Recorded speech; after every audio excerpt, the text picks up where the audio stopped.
Welcome to Juicy Cars. My name is Eric and this is a Jeep where less is more. While we usually review the top spec of each individual model, this Jeep Wrangler Sport S is anything but. This almost base model features cloth seats, a soft top, but most importantly, a 6-speed manual. Add the fact that the prices have been dropped by almost $9,000 compared to last model year, and suddenly the Jeep Wrangler makes a lot of sense. However, what remains are compromises. And these compromises mostly are found here in the interior. I mean, it's a Jeep.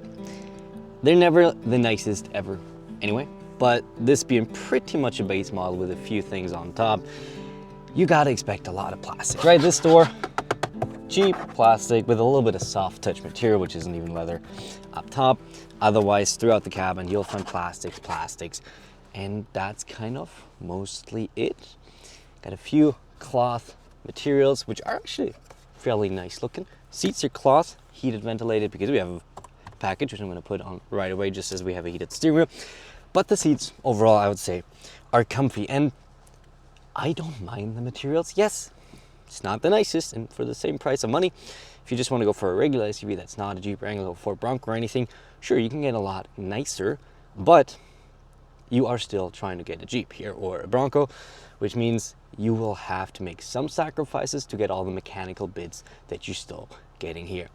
The interior isn't going to wow anyone, but it's functional, it's comfortable. HVAC controls are all physical right here. We have your screen with Android Auto, Apple CarPlay wirelessly integrated. The native infotainment is fast. We have an analog and digital mixed gauge cluster, which does the job totally fine. And of course, we got our two knobs here. One is our shifter, because like I said, this is actually the 6-speed manual. And then we have our usual two hose, knobs and hose in here. 2 high, 4 high, neutral, and 4 low shifter for our drive modes, I guess, or transmission modes. Traditional manual hand brake. And other than that, it's cramped. It's a Jeep. You don't have a lot of space. A bit of space here in your center consoles. But small little glove box and pretty good connectivity. If you have a phone, there's no wireless charger in here. You can use this here as a phone holder. I just fold mine up, put in this little slot, and usually just kind of run the cables around. Use them here. Works totally fine. I honestly can't complain too much. We have the upgraded audio system, which runs about $1,200, both Canadian and US.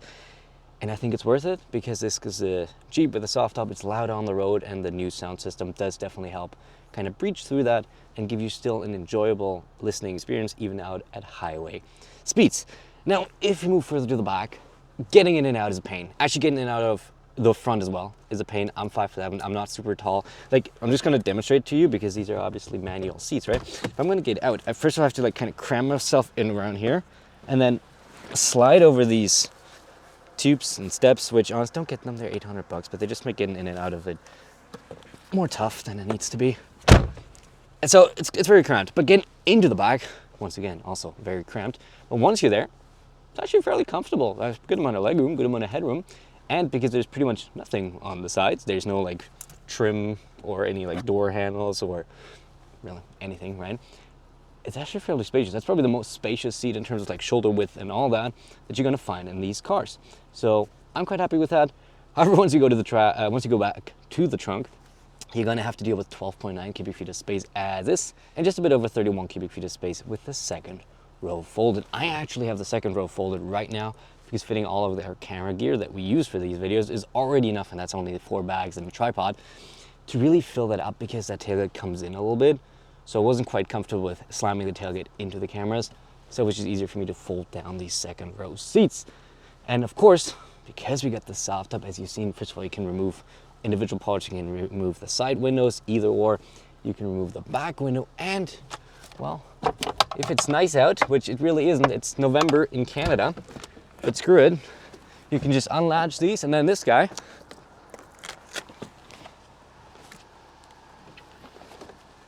folds back like that. Easy, off you go. You can use it now.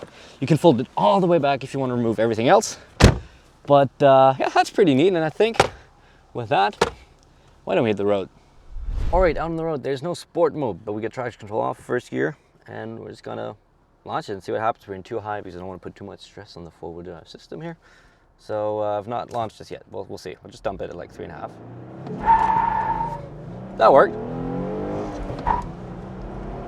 And it's actually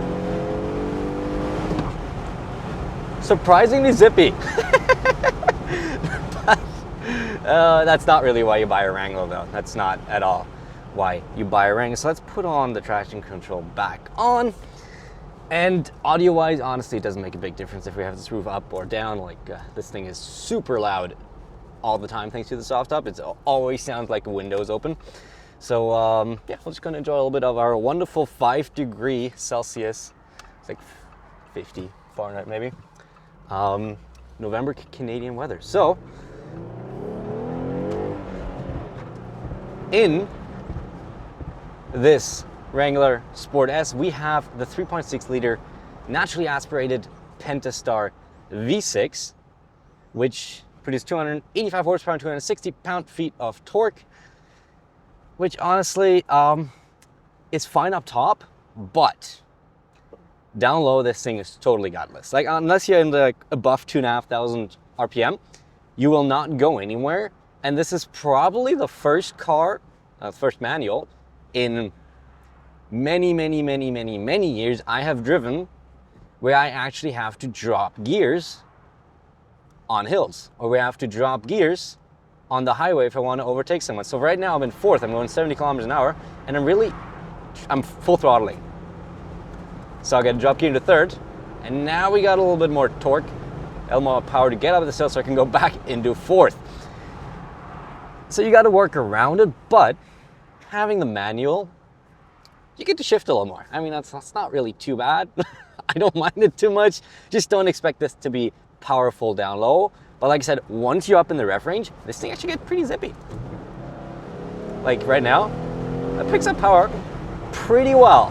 However, I'm gonna slow down because we want to do a handling test, which is a fantastic idea in a Jeep Wrangler, obviously. Like, why would you not do that?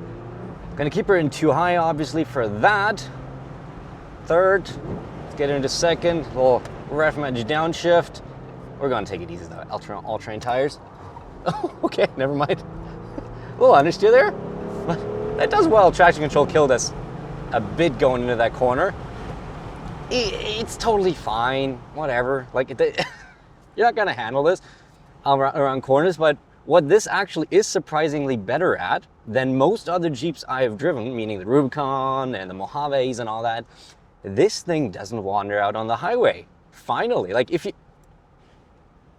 this thing keeps straight. It's wonderful. You're not fighting this car constantly to keep on the road. Like usually when you drive Jeeps, and they're notorious for that, and that's one of the big things the Bronco doesn't do, even if you go to the Raptor or you go to the Wild Track or the Badlands or any of the off-road ones, the off-road Jeeps just wander. So it's a lot of work. Despite them being fairly narrow, it's a lot of work to keep them in their lane. So it's nice to see that this one doesn't do it, dropping a gear again, so I can climb this hill. I'm assuming that is tires and different suspension setup that just helps this Sport, you know, I'll be a little less unnerving out on the road and be a little less work. I find it quite nice. But going back to the manual, because I wasn't quite finished talking about this, took me a little while to get used to this because the throttle pedal is actually fairly sensitive and the clutch point isn't very easy to read. So it took me a few days, but once I got used to it, like, it is totally fine. If you try to heel-toe downshift in this, the setup of the pedals and the position isn't really good for that, at least from my size 10 feet. Your mileage may vary. Normal ref match downshifting I found just easier to do than any, let's say like that. Every heel-toe downshift I tried failed because I just couldn't get this throttle engaged. And the gears are surprisingly tall in the Wrangler here. So I find myself every time at any speed, I find myself pretty much one gear lower than I usually would be in other cars. So generally, speed limit out in the city of Toronto is 40 kilometers an hour.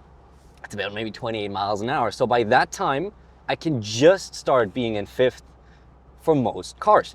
The Jeep is fourth. It just starts to reach fourth at that point. And like pretty much at any speed, I always have to be one gear lower than I would expect to be in. Doesn't really hurt it much. I'm assuming it's probably going to be a little worse for the fuel economy, and they might have done this so they can fit in the two lows, so there's a bigger discrepancy. I'll be honest, I don't quite entirely know, but I can tell you the gears are a little longer. You're going to have to pull out these gears a little more than you might expect, and you also have to adjust your ref edge downshifting for that if you do not, because you have to put in less throttle because your RPMs are lower at certain speeds. And yeah, otherwise, well, it's a Jeep. It's loud on the road. Ride is pretty comfy overall. Like, there's jitters transferring to my body through the seat, but it's a Jeep. Whatever, I get this. That's pretty fun. And I can take off the doors if I want to, and you can do all the usual Jeep stuff that you'd like. And like I said, the stereo system's pretty good. We have our Android Auto right here, heated seats, heated steering wheel. There's a lot of the important tick boxes you want to have ticked off. They're all here, I think. What's also nice is we have adaptive cruise control that still keeps going even when you shift gears. Not all of them do that. So if you like your adaptive cruise control in a manual, then, well, you still got that. I won't even bother doing the sound test today because even with the roof up, I know that this would blow past any other car we've done so far. So yeah, don't worry about that, which leaves us with the price.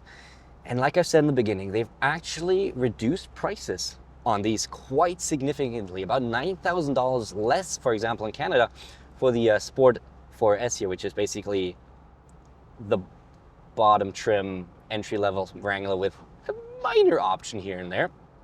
Then this one has a few other options on top, bringing us to a total of 52,000 Canadian roughly, and about 42,000 US. There's a few options in here that I think you can actually remove. You don't need, so I think personally I would save about $2,000 Canadian in options, and then add another $1,000 because we have halogen headlights right now and they absolutely suck. I'll be honest, at night this thing is like you're driving blind pretty much. Not really, but compared to modern LED lights. So I would add that option back. So I'm still saving about $1,000, bringing this to right around 50 Canadian, 40 US. And honestly, that's not a bad price whatsoever. Yeah, of course, if you look at other SUVs in this size, like a lot of the subcompacts, right? Yeah, you can get nicer materials. Yes, you can get better fuel economy. Yes, you can get pretty much everything out on the road better, but none of them will come with, you know, the Jeep badge. None of them come with this. None of them come with the off-road shops that this, despite being pretty much a base model, still has. So that means you're really only paying about $5-6 grand maybe extra for the Jeepness that you get here, without having too many sacrifices, because let's be honest, subcompact SUVs usually are just garbage. There's like 2 or 3 that are not garbage. And this makes this fairly attractive, I think. Like, let's say you live alone, or it's just 2 people, or you don't really need your back seats. Well, 4-door is another $5-6 grand on top of this.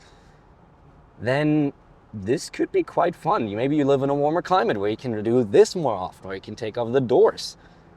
It just, for the first time ever, is not a bad deal. Usually Jeeps and Broncos the same are just terrible deals. They're very expensive because they upcharge for the brand, and it just doesn't really make sense unless you really, really, really want a Jeep. But if you're looking at a smallish SUV for 45-50 grand, instead of going for, you know, a subcompact that's spec'd out or a lower spec compact SUV, if you want to have some fun, why not pick this? This has plenty of character. This is fun. This is a car that, yeah, sure, it's partially miserable, but you're also going to smile, you're going to wave, you're going to like it, you're going to make some memories in this. And there's going to be those drives where you're just like, hey, I love this. Are we going to get a Jeep Wave back? Yes, we got a Jeep Wave back, and that's why you get the Jeep. Anyhow, let me know what you think of the new cheaper Jeep. And on that, thanks so much for watching. If you liked it, make sure to like and subscribe, and I'll see you next time. That is the 2025 Jeep Wrangler. Thank you for watching this video on JC Cars. Pure testosterone! Oh! What the is this piece of shit? If you guys like the video, don't forget to hit the bell and subscribe. Should I just drive into a tree now, or? And we'll see you next Friday at 8:15 a.m. Eastern for a whole lot more fun. Bye-bye.